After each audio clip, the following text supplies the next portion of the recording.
Хаос. Он прекрасен, ведь в пустоте варпа идет вечная война. Мы называем ее Великая Игра. Хорн, Дзинч, Нургл и Сланеш — это 4 грани одного всемогущего безумия. И многие спрашивают себя, если они такие сильные, почему они просто не соберутся вместе и не уничтожат этот мир? Ответ прост.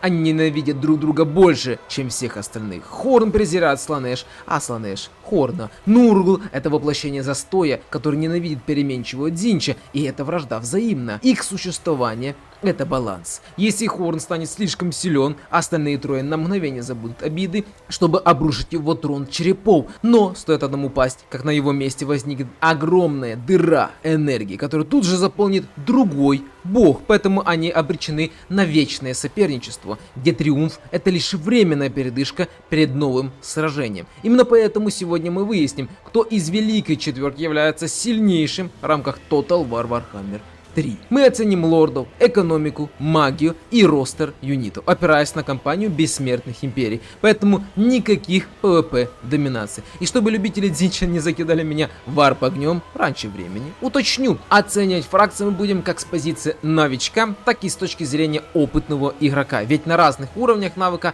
результаты могут быть диаметрально противоположны. И давайте сразу расставим все точки над «и». В душе я приверженец Хорна, но служу скорее хаосу неделимому, так что в предвзятости меня не упрекнуть. Судить буду строго и без компромиссов. Итак, кто же на самом деле лучший бог хаоса? Начнем со снов. Первое, что видит игрок, это лорды. И начнем мы с великих воплощений божеств. У Хорна есть Скарбранд, неистовая машина разорения. Он вечно прет вперед, не зная отдыха, но даже у этого яростного демона есть слабые места. Огромная тушка, а значит идеальная мишень для стрелков. К тому же у него нет по-настоящему уникальных механик внутри фракции. Главная беда на карте — мобильность. Ритуалы на телепортацию порезали еще с релиза, и теперь Скарбранд перемещается по карте преимущественно через разрушение городов, что не всегда практично, зато у него очень душный старт, что станет отличным вызовом для ветеранов. Свои 4 балла он заслужил честно. Энкари от Сланеш, воплощение грации и совершенств. Причем не только на бумаге. Он умеет телепортироваться через культы, отлично колдует и носится по полю боя так, что стрелки просто не успевают прицелиться. У него такой же непростой старт в кольце высших эльфов,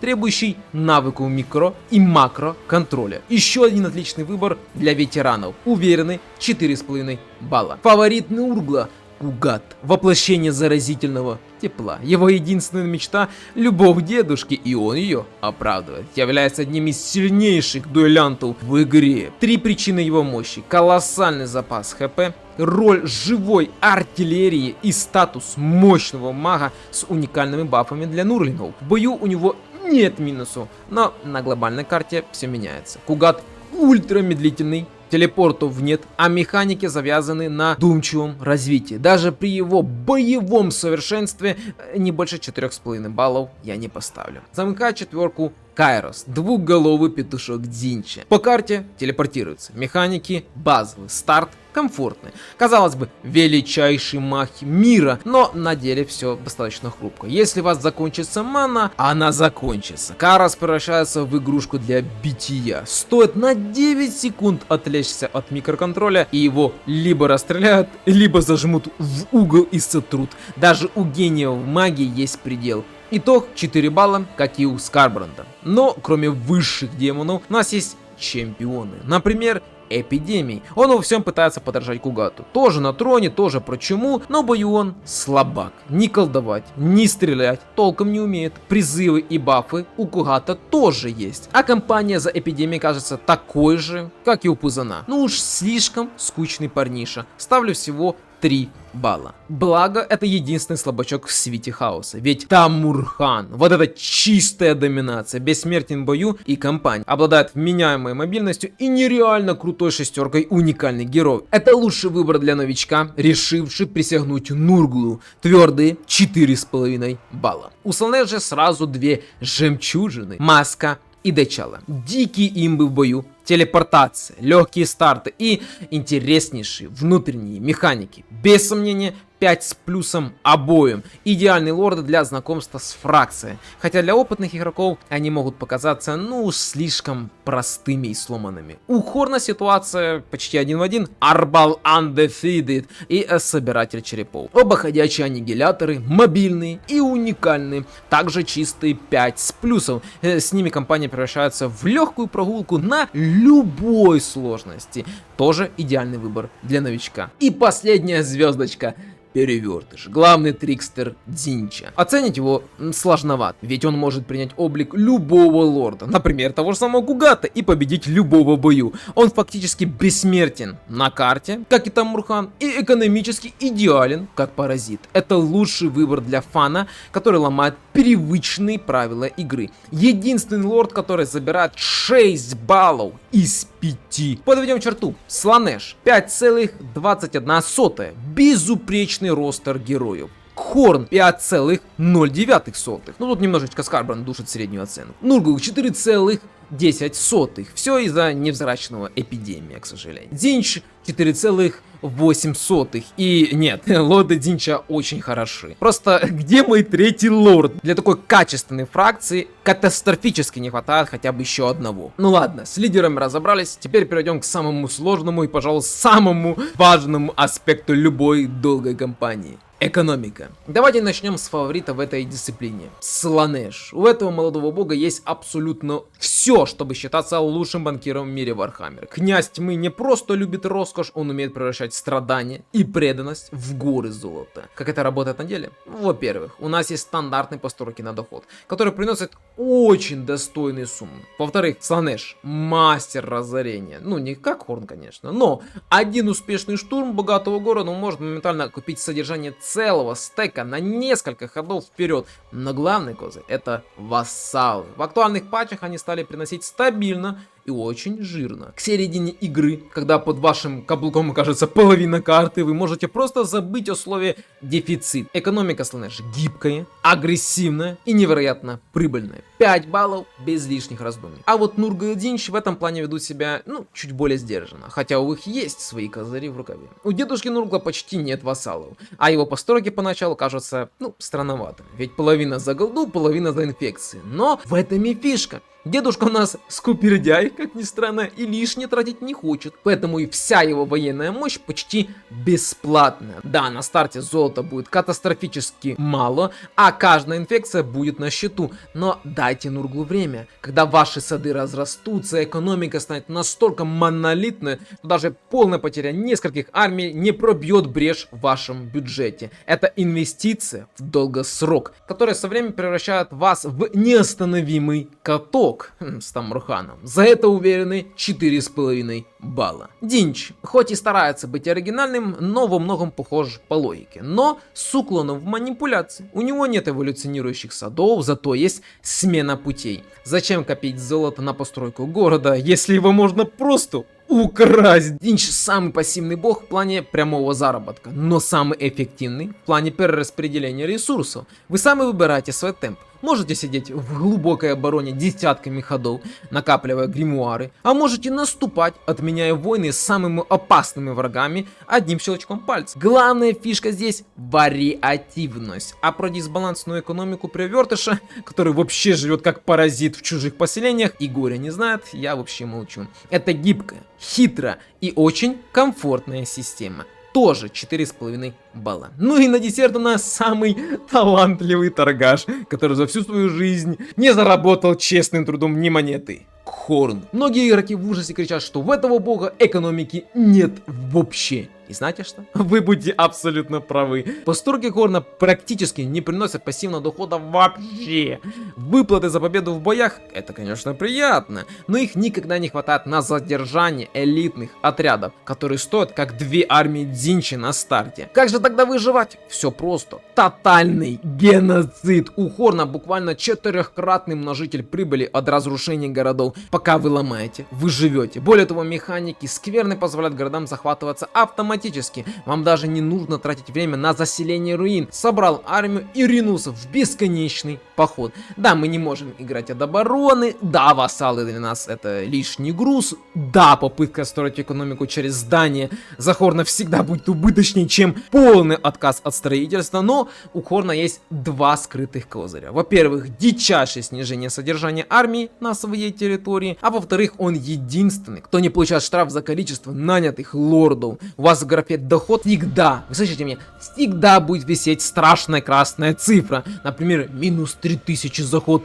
но в казне при этом будут миллионы добыты в сражениях. Новички часто впадают в панику, видя такой минус и начинают строить все подряд, но опытные хорниты знают, чем меньше ты строишь, тем больше остается для новой армии. Назвать такую экономику слабой нельзя, она просто, специфическая. Но так как она требует от игрока воевать на 3 фронта 24/7 без перерыва, я поставлю ей всего лишь 4 балла. Магия. Пожалуй, это самый забавный и неоднозначный момент нашего сегодняшнего сравнения. Вы спросите, почему? Это же хаос, тут же все должно быть пропитано колдовством. Так-то на так, но дьявол кроется в деталях. Давайте разбираться. Начнем с Нургла. У дедушки есть своя персональная школа разложения, и она просто идеально ложится в его геймплей. Это магия про изнурение. Пока ваши юниты стоят стеной, заклинания медленно, но верно превращают врага в гниющую массу. Тут вам и мощные бафы на выживаемость, и неприятные дебафы, а если основной школы станет мало, у Нургла всегда под боком есть классическая магия смерти. Это сочетание делает армию Нургла практически неубиваемым в затяжных боях.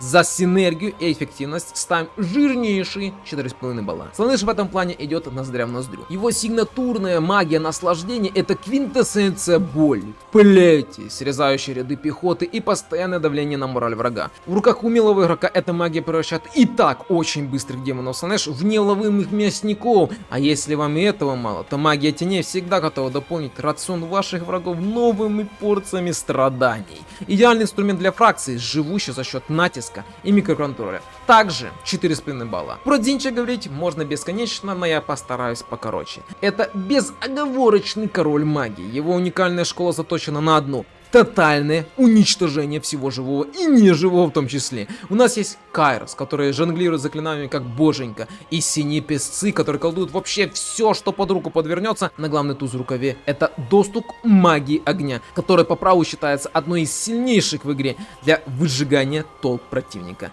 Дзинч получает заслуженный 5 баллов. Хотя многие возразят, почему такой маленький отрыв, что у остальных магия тоже имбовая? Да, имбовая, но именно в руках своих богов. Может, в вакууме Дзинч кажется намного лучше как маг, но на практике все три школы мега полезны и мега сильные. Ну и наш любимчик, Хорн. Тут, конечно, ситуация специфическая, как всегда. У Кровавого Бога ровно 0 заклинаний. Ну, если не считать падающий с неба меч разорения. Но это скорее приятный бонус, чем полноценное колдовство. Казалось бы, в этой категории нужно ставить жирный 0 и идти дальше. Но нет, Хорн не колдует, зато он делает жизнь магов противника сущим адом. У его войск в базе 35% сопротивления магии. Если заморочиться с прокачкой и предметами, этот показатель легко разогнать до 50%, а в определенных моментах под локусом и до всей сотки доходит. Хорн — это идеальный антимаг. Пока Дзинч шепчет свои заклинания, воины Хорна просто проходят сквозь стену огня, даже не заметив, что их пытались поджарить. Для новичка это огромный плюс. Вам вообще не нужно отвлекаться на полоску маны и микроконтроль магов. Вы просто даете приказ атаковать и смотрите за красивой рубкой. За статус главного кошмара для всех колдунов Старого Света Хорн забирает свои законные 2 балла. И вот мы наконец-то дошли до самого вкусного. Юниты. Сразу скажу, буду оценивать быстро и без лишних слов. Если хотите услышать детальный разбор каждого юнита фракции, рекомендую посмотреть тир-лист на любого интересного бога хаоса. Так вот, перед тем как начнется эта великая битва цифр и характеристик, стоит прояснить один момент. У каждого бога хаоса более 40 боевых единиц, и это не считая лордов и героев. Сравнивать каждого с каждым затея, на несколько часов, который превратит видео в душную лекцию. Поэтому пойдем по пути эффективности и выделим 5 ключевых классов, упоминая только лучших из лучших. Легкая пехота, стрелки, легкая монстра, кавалерия и крупняк. Внимательный зритель тут же спросит: погоди, А где артиллерия и колесницы? Разве там нечего сравнивать? И мой ответ и да, и нет. Тут все настолько сложно, что эти классы заслужат отдельного пояснения. Начнем с колесниц. Они есть у всех, а у Сланэш их целая россыпь. Взять хотя бы знаменитые демонические искательницы. Казалось бы, принц тьмы здесь очевидный лидер, но не забывайте, что мы оценим фракции в реалиях бессмертных империй. А это значит бесконечные штурмы городов. В осадных битвах колесницы чувствуют себя, ну, мягко говоря, отвратительно. Врата они ломать не умеют, а заехать внутрь адекватно могут только через проломы в стенах. Но вот не задача. Ломать стены в ростере хаоса тупо некем. В итоге колесницы в компании превращаются в рудиментарный юнит. Поле они хороши, но 70% важных битв проходят за стенами, где эти хорошисты беспомощно тычутся в закрытую калитку. Поэтому оценивать их как весомый аргумент я просто не вижу смысла. С артиллерией история еще печальней. Хотя это как раз таки одна из самых востребованных единиц компании. Кто-то же, ну, должен пробивать брешь в защите. Но у хаоса с этим тотальная беда. Смотрите сами. У Корна есть черепушка. Выглядит грозно, стреляет больно, но 12 снарядов в запасе. Ну, серьезно? И после этого она вынуждена ехать в ближний бой и там бесславно погибать. Это не рта. Это скорее гибридный демон-стрелок, который отчаянно косит под пушку. Стену он вам не обрушит, это 100%. У Нургла есть Гриндер и сам Кугат. Если лорд еще кое-как справляется с ролью дальнобойного орудия, то Гриндер уже под вопросом. У него хватает снарядов, чтобы закидывать навесом, но эти выстрелы гораздо профитнее тратить на плотные отряды пехоты за стенами, чем на сами укрепления. Врата пусть лучше ломают огры или твари Нургла. Опять же, это отличный стрелок, но никак не полноценная осадная машина. Может, Динч, как мастер дальнего боя, нас выручит? Увы, полноценной артиллерии нет и в помине. Единственный кандидат на эту роль снова Гриндер. Но он заточен на аннигиляцию крупника, а не на снос башен. Осады за Динча проходят специфически. Вы просто выжигаете все живое за стенами с воздуха, а потом залазите на стены и захватываете точки. Стены и врата для Динча это просто лишняя декорация. Ну а у Сланэш даже намека на арту не существует. Итог печален. Как класса, способны эффективно превращать города в руины из дистанции, у Великой Четверки просто нет. Поэтому давайте перейдем уже к горячим сравнениям. Легкая пехота. Здесь у нас очевидный лидер Хорн. На то есть две веские причины. Первое, кровопускатели. Да, эти демоны, если добираются до строя врага, не оставляют там ничего живого. За счет своих адских клинков в затяжных боях они превращаются в настоящих потрошителей любой пехоты. Но второй аргумент — это разжигатели гнева. Парни из хай-тира лиги. Если кровопускатели хороши против пехоты, то эти психи хороши вообще против всех заоблачные статы, горы здоровья и колоссальный урон. У них всего лишь один минус. Они настолько имбовые, что компания с ними просто приедается. Стоит один раз их нанять, и вы перестанете уважать любую другую пехоту в игре. За лучший пеший отряд в игре 5 баллов однозначно. У Сланэш ситуация чуть скромнее. Да, у нас есть демонетки, которые сам по себе чуть слабее кровопускателей, но под бафами маски эти девчонки аннигилируют вообще все, что движется. Я детально разобрал это в отдельном тир-листе. Проблема в том, что маска одна, а армий много. И кроме их и избранных с плетями, которые хороши, но не ломают игру, похвастаться-то особо и неким. Поэтому за честную маску 4,5 балла поставить могу. У Нургла и Динча все стабильно грустно. Из качественной пехоты только избранный. Причем у обоих они двуручные. Не поймите неправильно, избранные это отличные воины. Но до уровня сломанных разжигателей гнева им как до луны. Кто-то вспомнит и скажет, а как же разносчики чумы? Забудьте, они хуже избранных по всем показателям, и это факт. Обе фракции получают по 3,5 балла. Стрелки, а вот здесь разгуляться не получится. Лидер очевиден, Динч номер один среди стрелков хаоса. Живучие розовые ужасы и запредельно дамажные огневики. Любимцы любого фаната Динча. А вестники перемен это вообще отвал башки, а не юнит. Добавим сюда Гриндера, который отлично помогает на дистанции, и получим идеальный ростер для расстрела всего живого. Легчайший 5 баллов. Хотелось бы сказать, что Нургл дышит в затылок, но нет. У дедушки есть Гриндер. Юнит нереально сильный, но он постоянно промахивается, потому что много снарядов, и эффективен далеко не против всех целей. Назвать его сломанным стрелком язык не поворачивается. Мухи и разносчики чумы тоже говном бросаются, но это скорее для вида, в ближнем бою от их пользы больше. За слабый дальнобойный потенциал 3 балла. Ну и наши позорники Khorne и Slaanesh. По факту стрелков там нет. У Khorne есть та самая пресловутая черепушка, которая открывается через 50 ходов и стреляет по своим. Да, Гриндер, который палит куда захочет. На бумаге 2 стрелка, на деле 1 балл. Slaanesh даже не притворяется, что умеет стрелков. Ситуация еще хуже, даже чем у вампиров. Какие-то клоуны с арбалетами без бронебойности и бомжи на лошадях, которые нужны только в ПВП.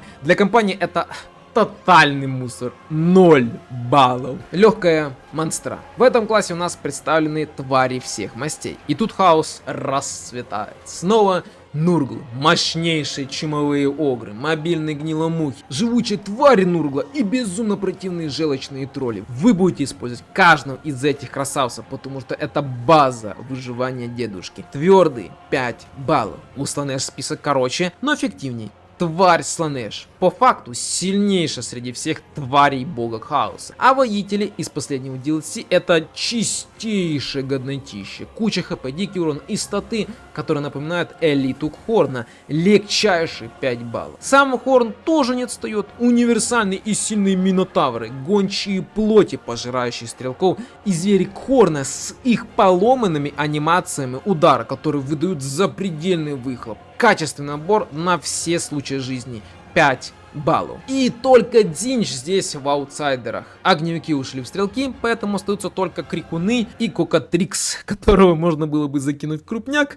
Ну да ладно. Крикуны неплохие демоны, но не более. Да и тем более за Динча можно спокойно играть, вообще не нанимая монстру. Всего 3 балла. Кавалерия. Здесь ситуация практически один в один повторяет историю с монстрами. Смотрите сами. У Khorne в распоряжении сокрушители черепов и кровавые крушители. Это универсальная тяжелая кавалерия, которая переедет и порежет кого угодно и где угодно. Настоящие дикие имбы. 5 баллов. У Нургла выбор не менее впечатляющий. Рыцари гнили — это буквально бессмертные всадники, которые умудряются при своей выживаемости выдавать тонны урона. А всадники оспы своими анимациями а так просто унижат любую вражескую пехоту. Главное не бросать их на крупняк, и они выиграют вам любую битву. Уверенный 5 баллов. Но настоящий царь кавалерии — это Slaanesh. Наши сердцеловы вносят миллиарды урона в спину и идеально добивают трусов. А искатели наслаждения, те самые бомжи на змеях, это вообще высшая лига. Их стоит выпускать только против других сверхсильных отрядов, потому что в обычных юнитов против их шансов ровно 0. Запредельная мощь. 5 баллов. И снова Динч плетется в хвосте. Тут ситуация уже просто плачевная. Роковые рыцари — это оверпрайс шлак, на который жалко тратить деньги. Подробнее разносил их в отдельном тир-листе. А обычные рыцари хаоса, ну, никогда и не были чем-то выдающимся.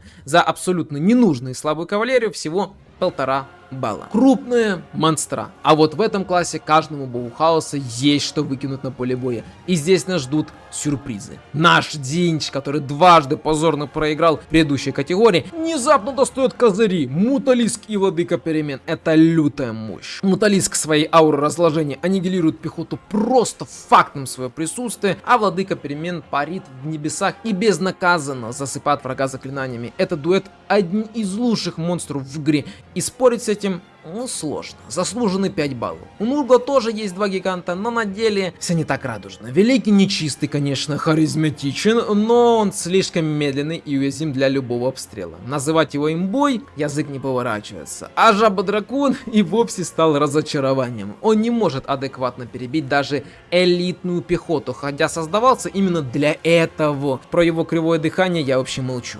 С натяжкой 3 балла. Khorne отвечает легендарным кровожадом. Да, это воздушная угроза номер 1, но до тех пор, пока его не заметят стрелки. Выше демон как-никак, тушка-то огромная. А зверь-истребитель, хоть и выглядит эпично, на деле просто крепкая монстра, которая стоит насмерть. Была бы у него регенерация, был бы другой разговор. А так, ну, просто крепкие хорошисты. 4 балла. Слонэш идет по схожему пути. Хранитель секретов также страдает от стрелков, так же как и кровожад с великим нечистым. Среди высших демонов только петух Дзинча не боится обстрелов.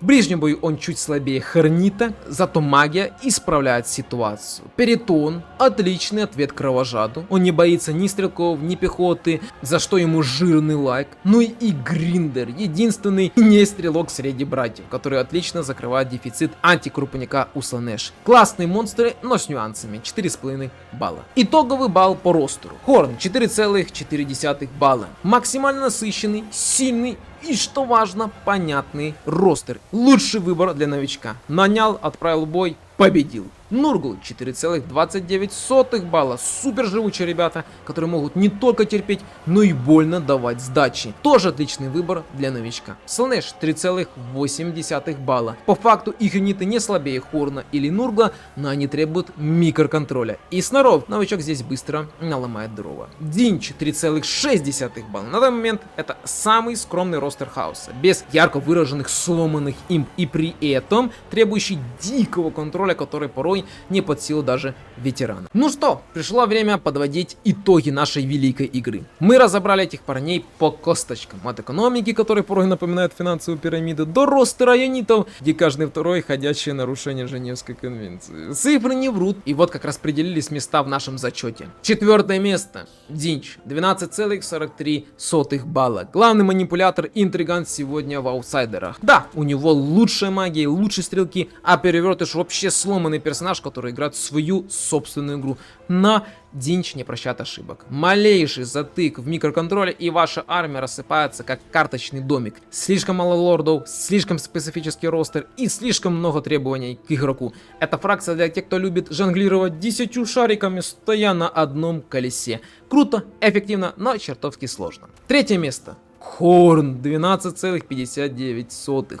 Бронза ходит богу крови. Иронично, ведь по чистоте мощи пехоты и простоте освоения Хорн абсолютный лидер. Если вы хотите зайти в игру, выключить мозг и просто смотреть, как ваши парни превращают врага в фарш, это ваш выбор. Но отсутствие нормальной магии и специфическая экономика от грабежа до грабежа, Хорн это молот. Надежный, мощный, но иногда хочется чего-то более изящного. Например, 2 место. Нургл 12,89. Дедушка забирает серебро и абсолютно заслуженно. После последних обновлений Нургл превратился в настоящего монстра компании. Невероятная живучесть, уникальная система построек и Тамуркан, который просто доминирует над всем живым.